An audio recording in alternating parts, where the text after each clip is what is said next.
साथियों, यदि आप हिंदी माध्यम से प्रतियोगी परीक्षाओं की तैयारी कर रहे हैं, तो घटना चक्र से भली-भांति परिचित होंगे।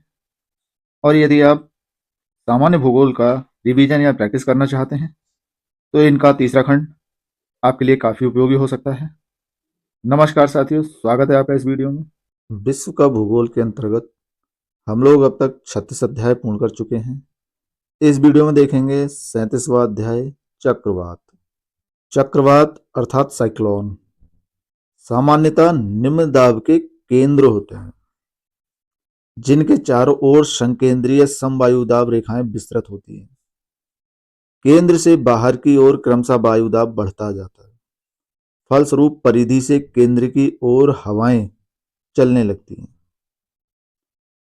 इनके कहने का मतलब ये हुआ कि बीच में निम्न दाब है, चारों ओर उच्च दाब है, इसलिए हवाएं चारों ओर से बीच में केंद्र की ओर चलने लग जाती हैं। ये काम होता है चक्रवात के अंदर। इस प्रकार पृष्ठीय वायु चक्रवात के केंद्र के ऊपर अभ्यंतर कुंडलित होती है,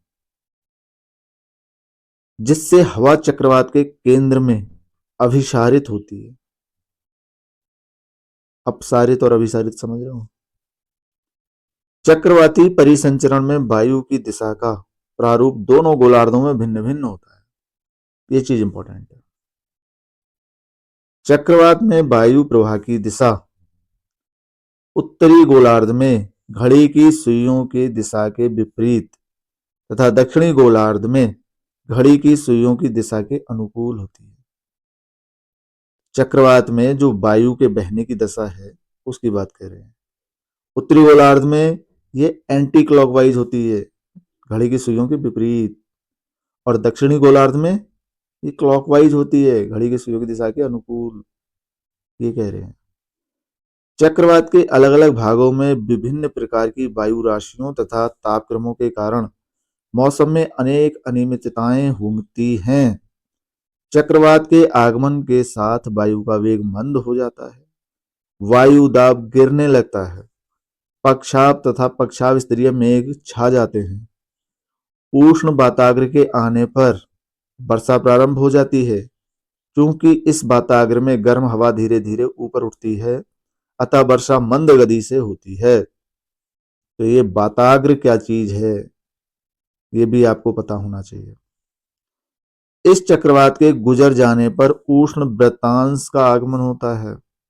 मौसम में अचानक एवं तीव्र परिवर्तन होकर वर्षा रुक जाती है और आकाश साफ हो जाता है। उष्ण वृत्तांश के गुजर जाने पर शीत वाताग्र आ जाता है। अब देखो, उष्ण वाताग्र, शीत वाताग्र, ये चीजें भी पता होनी चाहिए। जिसके साथ तापक्रम गिरने लगता है तथा सर्दी बढ़ने लगती है। शीत वाताग्र है तो सर्दी बढ़ाएगा। आकाश पुनः मेघाच्छादित हो जाता है तथा वर्षा प्रारंभ हो जाती है। शीत वाताग्र के क्षेत्र में चूंकि गर्म हवा तेजी से ऊपर उठती है, अतः इस भाग में मूसलाधार वर्षा होती है। मूसलाधार वर्षा कब हो रही है? शीत वाताग्र के समय। परंतु यह अल्पकालिक, कम विस्तृत और तड़ित झंझा युक्त होती है। लेकिन जो शीत वाताग्र के अलावा उष्ण वाताग्र था, उसमें दीर्घकालिक वर्षा थी, बहुत बड़े पैमाने पर थी और धीरे धीरे थी। ये एक दूसरे के उल्टे हैं। शीत वाताग्र के गुजर जाने पर शीत वृत्तांश का आगमन होता है। इसमें आकाश मेघ रहित होकर स्वच्छ हो जाता है। तो वृत्तांश चाहे उष्ण हो चाहे शीत हो, उस समय मेघ नहीं होंगे। अवस्थिति के आधार पर चक्रवातों को दो प्रमुख प्रकारों में विभक्त करते हैं: उष्णकटिबंधीय चक्रवात और शीतकटिबंधीय चक्रवात। पहला है उष्णकटिबंधीय चक्रवात अर्थात ट्रॉपिकल साइक्लोन। अब ये दोनों भी अपने आप में बहुत इंपॉर्टेंट है। क्यों? ये अलग अलग जगह पर है। अयनवर्ती क्षेत्रों, कर्क एवं मकर रेखा के मध्य में उत्पन्न चक्रवातों को उष्णकटिबंधीय चक्रवात कहते हैं। तो ट्रॉपिकल साइक्लोन सिर्फ कर्क और मकर के बीच में होगा। उष्णकटिबंधीय चक्रवात को विभिन्न क्षेत्रों में भिन्न भिन्न नामों से जाना जाता है। इसे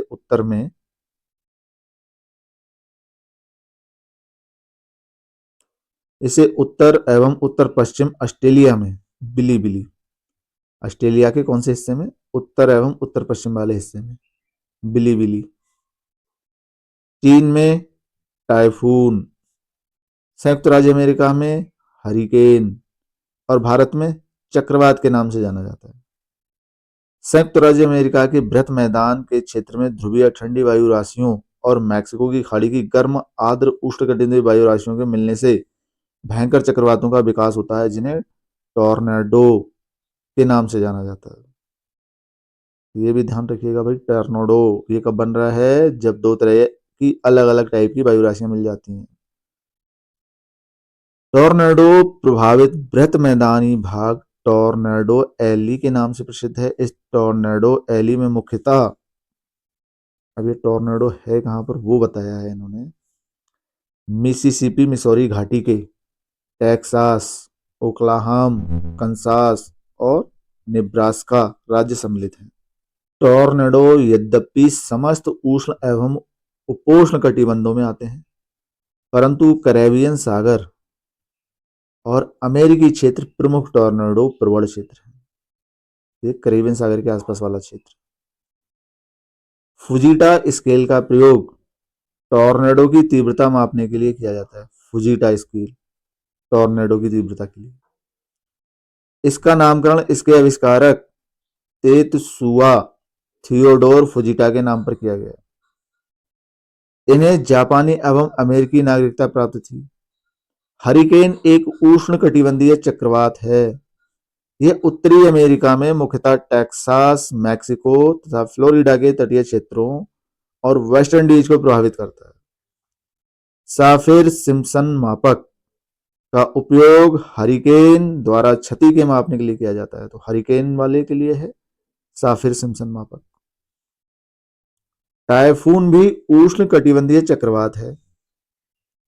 इनकी उत्पत्ति चीन सागर के आसपास टाइफून 100 से 180 डिग्री पूर्वी देशांतर के मध्य उत्तरी गोलार्ध में होती है।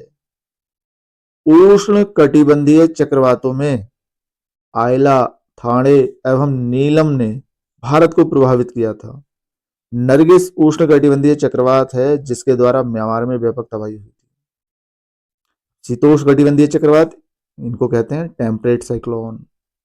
ये मध्य अक्षांशों में निर्मित वायु विक्षोभ के केंद्रों में कम दाब तथा बाहर की ओर अधिक दाब होता है, और ये प्रायः गोलाकार, अंडाकार या वी के आकार के होते हैं, जिस कारण इन्हें लो, गर्त या ट्रफ कहते हैं। शीतोष्ण चक्रवातों को लहर चक्रवात या विक्षोभ कहते हैं। इन चक्रवातों का क्षेत्र 35 डिग्री से 65 डिग्री अक्षांशों के बीच दोनों गोलार्धों में पाया जाता है। अब यहाँ एक चीज ध्यान दो, हमारा जो ट्रॉपिकल साइक्लोन था वो कर्क और मकर के बीच में था। कर्क मकर क्या है 23.5 है, और ये कहाँ गया 35 से 65, यानी उनसे आगे को। यहाँ पछुआ हवाओं के प्रभाव में ये पश्चिम से पूरब दिशा में चलते हैं, पश्चिम से पूरब की ओर चलते हैं।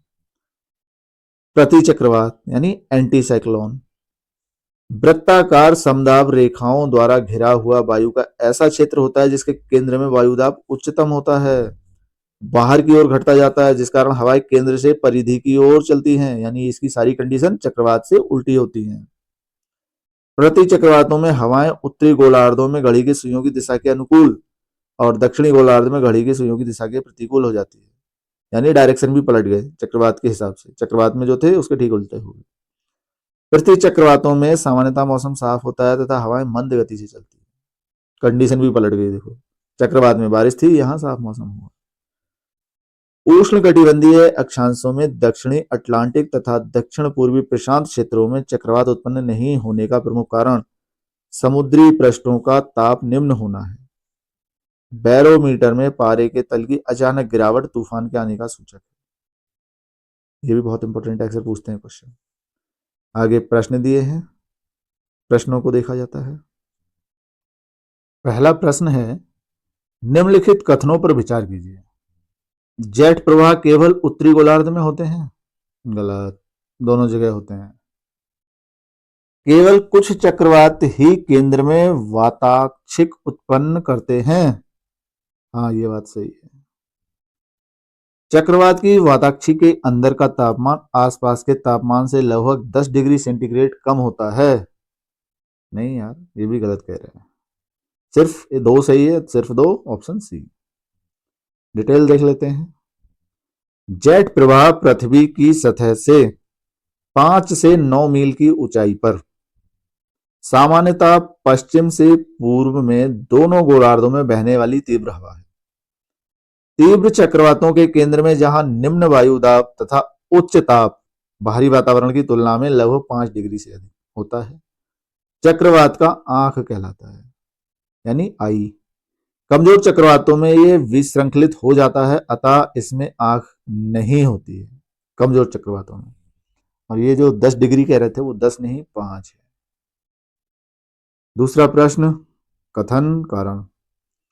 कथन है पृष्ठीय वायु चक्रवात के केंद्र के ऊपर अभ्यंतर कुंडलित होती है। हाँ, तो ये होती है, पश्चिम से पूर्व ऐसे ऐसे कुंडली बना के ऊपर को निकलती है। हवा चक्रवात के केंद्रों में अवरोहित होती है।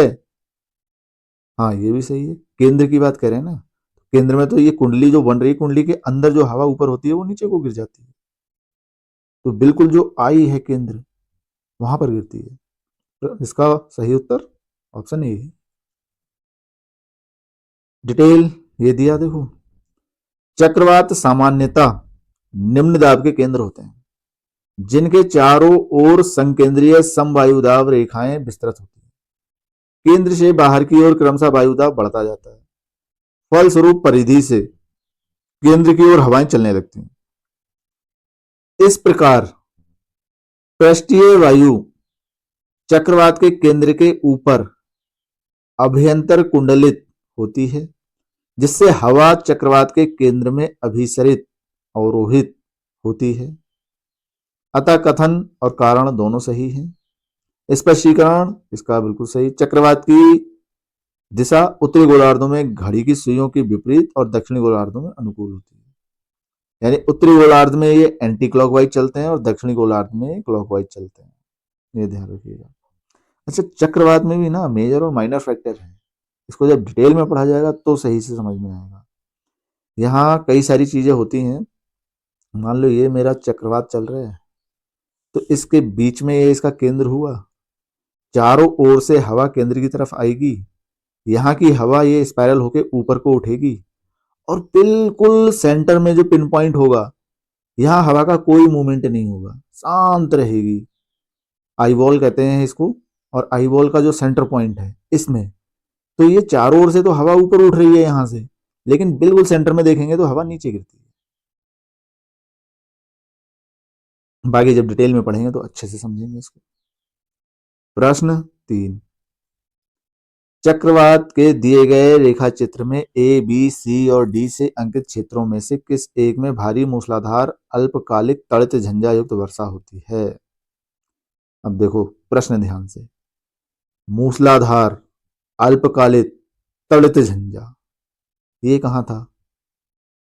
शीत वाताग्र या उष्ण वाताग्र? अब प्रश्न का जो चित्र दिया है यहां देखो क्या स्थिति है, ये एक वाताग्र है, तो यहां पर बन रहा है आपका उष्ण वाताग्र। शीत कहाँ है? यहां। तो जो इन्होंने कंडीशन दी है वो यहीं तो बनी, ऑप्शन डी। डिटेल देख लेते हैं। चक्रवात के अलग अलग भागों में भिन्न प्रकार की वायु राशियों का तापक्रमों के कारण मौसम में अनेक अनियमितताएं होती हैं। चक्रवात के आगमन के साथ जैसे चक्रवात आएगा, वायु का वेग मंद हो जाता है, वायुदाब गिरने लगता है, वायुदाब गिरने लगता है, इसलिए बैरोमीटर का पृष्ठ गिर जाता है। ये सबसे अच्छा सूचक है चक्रवात आने का। पक्षाप तथा पक्षाभिस्तरीय मेघ छा जाते हैं। उष्ण वाताग्र के आने पर वर्षा प्रारंभ हो जाती है। चूंकि इस वाताग्र में गर्म हवा धीरे धीरे ऊपर उठती है, अतः वर्षा मंद गति से होती है। उष्ण वाताग्र के गुजर जाने पर उष्ण व्रतांश का क्षेत्र है बी और उष्ण वाताग्र का क्षेत्र है ए। अब मैप पे देख लो ए और बी कहाँ है। ये है उष्ण वाताग्र का क्षेत्र और यह है उष्ण व्रतांश का क्षेत्र।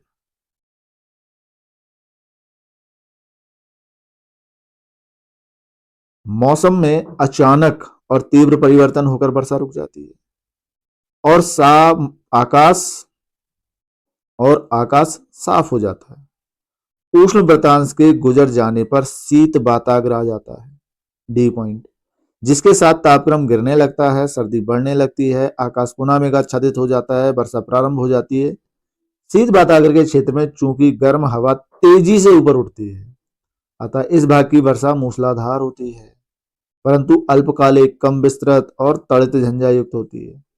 शीत वाताग्र के गुजर जाने पर शीत वृत्तांश अर्थात पॉइंट सी का आगमन होता है। इससे आकाश मेघ रहित और स्वच्छ हो जाता है। प्रश्न 4, निम्न कथनों को पढ़कर सही विकल्प चुनें।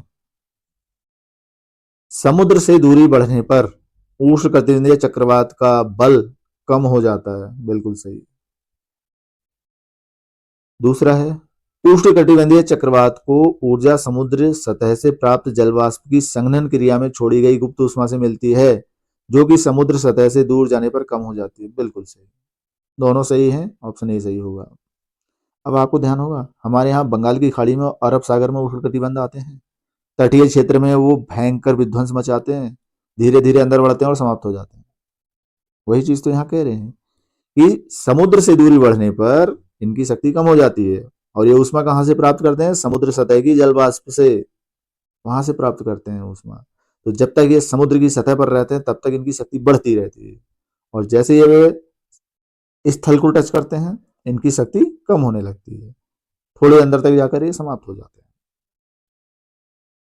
डिटेल यहां दिया है। उष्ण कटिबंधीय चक्रवात को ऊर्जा समुद्र सतह से प्राप्त जल वाष्प की संघनन क्रिया में छोड़ी गई गुप्त ऊष्मा से मिलती है, जो कि समुद्र सतह से दूर जाने पर कम हो जाती है, जिससे समुद्र से दूरी बढ़ने पर उष्ण कटिबंधीय चक्रवात का बल कम हो जाता है। प्रश्न 5, टॉर्नेडो बहुत प्रबल उष्णकटिबंधीय चक्रवात हैं जो उठते हैं कैरेबियन सागर, चीन सागर, अरब सागर, श्याम सागर। तो टॉर्नेडो कहाँ है? ये अमेरिका के पास और कैरेबियन सागर में, ऑप्शन ए। टॉर्नेडो यद्यपि समस्त उष्ण एवं उपोष्ण कटिबंधों में आते हैं, परंतु कैरेबियन सागर और अमेरिकी क्षेत्र, खासकर मिसिसिपी मैदान, प्रमुख टॉर्नेडो भ्रमण क्षेत्र हैं। प्रश्न 6, निम्नलिखित में से किसे आप सामान्य रूप से टॉर्नेडो से संबद्ध करेंगे? तो टॉर्नेडो कहाँ है? हमारे अमेरिका में, यूएसए, ऑप्शन डी। प्रश्न 7, संयुक्त राज्य अमेरिका में निम्नलिखित में से किस क्षेत्र को टॉर्नेडो एली कहा जाता है? तो टॉर्नेडो कहाँ था अमेरिका में? मिसिसिपी मैदान था मुख्यतः, तो मिसिसिपी मैदान को कर दो tornado alley, option C. Tornado प्रभावित बृहत मैदानी भाग टॉर्नेडो एली के नाम से प्रसिद्ध है। इस टॉर्नेडो एली में मुख्यतः मिसिसिपी, मिसौरी घाटी के टेक्सास, ओक्लामा, कंसास और नेब्रास्का राज्य सम्मिलित हैं। प्रश्न 8, निम्नलिखित में से कौन सा मापक टॉर्नेडो की तीव्रता के मापन हेतु उपयोग होता है? मर्केली, फुजीटा, साफिर सिम्पसन और रिएक्टर। तो टॉर्नेडो के लिए था फुजीटा, ऑप्शन बी। फुजीटा स्केल का प्रयोग टॉर्नेडो की तीव्रता मापने के लिए किया जाता है। प्रश्न 9, टाइफून नामक चक्रवात से निम्नलिखित में से कौन सा क्षेत्र अधिक प्रभावित है? इनके कहने का मतलब है टाइफून कहाँ आता है? ऑस्ट्रेलिया में, चीन सागर में, एशिया में, अमेरिका में, तो ये चीन में आता है, चीन सागर। टाइफून उष्णकटिबंधीय चक्रवात है, इनकी उत्पत्ति चीन सागर के आसपास 100 से 180 पूर्वी देशांतर के मध्य उत्तरी गोलार्धों में होती है। प्रश्न 10, सूची 1 सूची 2 सुमेलित करना है, मैचिंग मैचिंग। एक तरफ दिए हैं आपको देश, दूसरी तरफ दिए हैं उष्ण चक्रवातों के नाम। ऑस्ट्रेलिया, चीन, भारत, संयुक्त राज्य अमेरिका। इधर है हरिकेन, विली विली, टाइफून, चक्रवात। तो हमारे प्यारे भारत में कहते हैं चक्रवात, सी को मिला दो 4 से, सारी मैचिंग हो गई, ऑप्शन बी। सही मैचिंग नीचे दे रखी है। उष्णकटिबंधीय चक्रवात को विभिन्न क्षेत्रों में भिन्न भिन्न नामों से जाना जाता है। इसे उत्तर एवं उत्तर पश्चिमी ऑस्ट्रेलिया में बिलीबिली, चाइना में टाइफून, यूएसए में हरिकेन और हमारे प्यारे भारत में चक्रवात कहा जाता है। प्रश्न 11, बिलीबिली है, अभी देखा बिलीबिली कहाँ था? उष्णकटिबंधीय चक्रवात है और ऑस्ट्रेलिया के उत्तर पश्चिम वाले एरिया में है, तो कहाँ है? Option C. प्रश्न 12, सूची मैचिंग मैचिंग, फिर वही, एक साइड दिए हैं हमें चक्रवात, दूसरी साइड देश। बिली बिली, हरिकेन, टाइफून, बागियो, संयुक्त राज्य अमेरिका, ऑस्ट्रेलिया, फिलीपींस, चीन। तो बिलीबिली ऑस्ट्रेलिया। सही लगा दिया मैंने, ए का दो, यानी ए और डी नहीं हो सकते। हरिकेन कहाँ था, यूएसए। बी का एक, यानी ऑप्शन बी मिल गया मुझे। सही मैचिंग नीचे। बिलीबिली ऑस्ट्रेलिया, हरिकेन यूएसए, टाइफून चीन, बागियो या बगुओ फिलीपींस। प्रश्न 13, यहां भी वही मैचिंग मैचिंग, उष्णकटिबंधीय चक्रवात और देश। उष्णकटिबंधीय चक्रवातों में नाम दे रखे हैं बिलीबिली, टैफू, बागियो, हरिकेन। देश है फिलीपींस, ऑस्ट्रेलिया, जापान, यूएसए। तो बिलीबिली को मिला दो ऑस्ट्रेलिया से, ए का दो, यानी सी और ए नहीं होंगे। हरिकेन को मिला दो यूएसए से, डी का चार, यानी ऑप्शन डी। सही मैचिंग नीचे देख लेते हैं। उष्णकटिबंधीय चक्रवातों को विभिन्न क्षेत्रों में भिन्न भिन्न नामों से जाना जाता है। उत्तर एवं उत्तर पश्चिमी ऑस्ट्रेलिया में बिलीबिली, जापान में टाइफू या टैफू, फिलीपींस में बगुयो या बागियो, यूएसए में हरिकेन, चीन में टाइफून, भारत में चक्रवात। अब यहां देखो, अगर आपको सारे नहीं पता है कोई दिक्कत नहीं। बिलीबिली पता होना चाहिए, हरिकेन पता होना चाहिए, टाइफून पता होना चाहिए, और चक्रवात तो आपको पता होगा ही। बस ये चार पता है, आप मैचिंग बना दोगे, कोई समस्या नहीं मैचिंग बनाने में। प्रश्न 4, निम्न मानकों में से हरिकेन द्वारा क्षति के मापन के लिए किसका उपयोग किया जाता है। हरिकेन वाला लंबा चौड़ा था, कौन सा है, साफिर सिम्पसन। साफिर सिम्पसन मापक का उपयोग हरिकेन द्वारा क्षति के मापन के लिए किया जाता है। प्रश्न 15, बैरोमीटर में पारे के तल की अचानक गिरावट सूचक है। बैरोमीटर में पारे का तल अचानक गिर गया, यानी वायुदाब कम हो गया। वायुदाब कम हो गया तो हवा ऊपर उठेगी, और जब हवा ऊपर उठेगी तो उस हवा की स्थान को घेरने के लिए चारों ओर से हवा दौड़ेगी। कौन सी स्थिति बन गई, चक्रवात। यहां शब्द दिया है नहीं, तूफान दिया है, बिल्कुल ऑप्शन बी। बैरोमीटर में पारे के तल की अचानक गिरावट तूफान आने का सूचक है। प्रश्न 16, निम्न चक्रवातों में से किसने भारत को प्रभावित नहीं किया।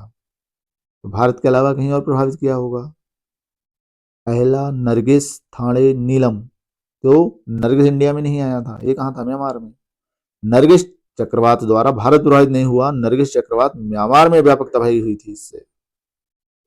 प्रश्न 17, उष्णकटिबंधीय ट्रॉपिकल अक्षांशों में दक्षिणी अटलांटिक और दक्षिण पूर्वी प्रशांत क्षेत्रों में चक्रवात उत्पन्न नहीं होता। दक्षिण अटलांटिक और दक्षिण पूर्वी प्रशांत क्षेत्रों में। इसका कारण समुद्री पृष्ठों में ताप निम्न होते हैं। ऑप्शन ए ही सही उत्तर है इसका। डिटेल नीचे दिया। उष्णकटिबंधीय अक्षांशों में दक्षिणी अटलांटिक और दक्षिण पूर्वी प्रशांत क्षेत्रों में चक्रवात उत्पन्न नहीं होने का प्रमुख कारण समुद्री पृष्ठों का ताप निम्न होना है, यानी वहां गर्मी नहीं है। गर्मी ना होने के कारण चक्रवात को जो आवश्यक ऊर्जा चाहिए वो नहीं मिल पाती।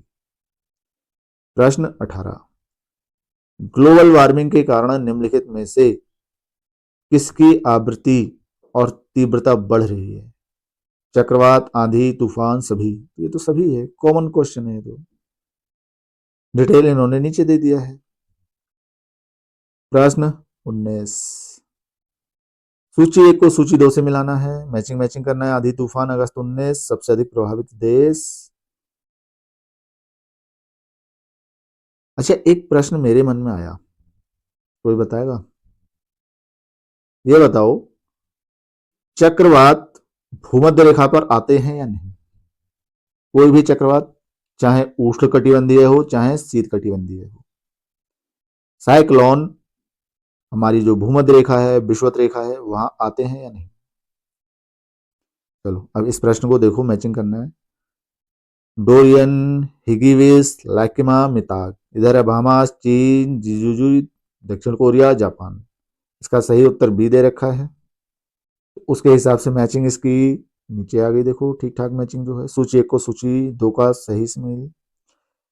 अगस्त से सितंबर 2019 में जो आंधी तूफान आए थे उनसे सबसे अधिक प्रभावित देश। तो डोरियन से बहामास प्रभावित था, हिगिविस से जापान, लोकिमा से चीन, मिताक से जेजू दक्षिण कोरिया का एरिया।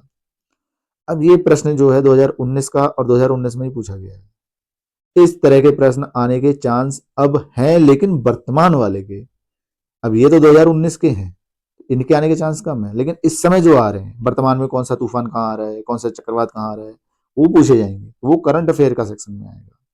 ये बेसिक का सेक्शन था। मैंने जो प्रश्न पूछा कि साइक्लोन इक्वेटर पे आते हैं या नहीं, देखो थोड़ा सा मैं आंसर दूं। ये मेरा इक्वेटर है, ये 23.5 ऊपर 23.5 नीचे, इनके बीच में उष्णकटिबंधीय चक्रवात रहेंगे। इससे इधर और इधर शीतकटिबंधीय चक्रवात रहेंगे। ये हमने पढ़ा अब तक।